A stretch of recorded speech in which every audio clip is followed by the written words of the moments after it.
அனைவருக்கும் வணக்கம். எல்லாம் நல்லா இருக்கீங்களா? இன்றைய ராசி பலன்கள் பார்க்கலாம். இன்று குரோதி வருடம் மார்கழி மாதம் 10ஆம் தேதி, தேய்பிறை தசமி திதி, 3:22 வரைக்கும், மதியம் 3:22 வரைக்கும் சித்திரை நட்சத்திரம், அதுக்கப்புறம் சுவாதி நட்சத்திரங்க. ஆங்கில தேதி 25/12/2024.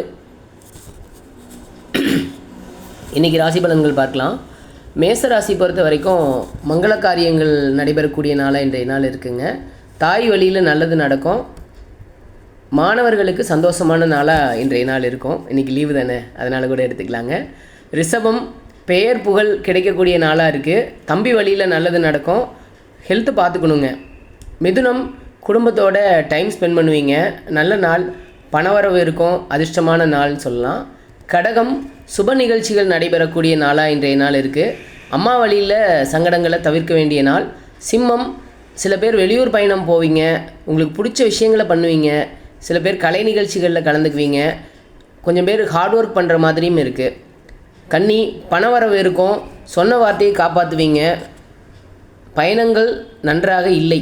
வெளியூர் போகும்போது பார்த்து கவனமாக இருக்கணும். துலாம் தொழில் வேலை அமைப்புகள் சிறப்பாக இருக்குங்க. ரொம்ப யோசிக்காதீங்க. நிறைய யோசித்து டிப்ரெஷனுக்குள்ளே போக வேண்டாம். ரிலாக்ஸாக இருங்க. விருச்சிகம் திடீர் அதிர்ஷ்டம் இருக்குங்க. தந்தை வழியில் நன்மைகள் நடக்கும்.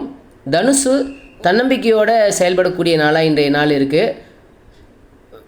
வெஹிக்கிளில் போகும்போது மட்டும், வண்டி வாகனத்தில் போகும்போது மட்டும் கொஞ்சம் கேர்ஃபுல்லாக, ப்ரிகாஷனாக என்னென்ன எடுத்துக்கணுமோ ஹெல்மெட் போட்டுக்கிறது, அந்த மாதிரி பண்ணிக்கிறது நல்லது. எஸ்பெஷலி வாகனத்தில் போகிறவங்க கவனமாக இருக்கணுங்க. மகரம் பொறுத்த வரைக்கும் நல்ல நாளுங்க. வாழ்க்கை துணையோடு அட்ஜஸ்ட் பண்ணி போகக்கூடிய நாளாக இன்றைய நாள் இருக்குது. கும்பம் உடம்பை பார்த்துக்குங்க. ஹெல்த்தியாக சாப்பிடுங்க. அம்மா வழியில் கொஞ்சம் சங்கடங்கள் ஏற்படுறதுக்கு வாய்ப்புகள் இருக்குது. மீனம் மன அழுத்தம் ஏற்படக்கூடிய நாள். நினைத்த காரியங்கள் நடப்பதில் கொஞ்சம் சிரமங்களை ஃபேஸ் பண்ணுற நாளாக இன்றைய நாள் இருக்குது. அனைவருக்கும் நன்றி. மீண்டும் நாளை சந்திப்போம்.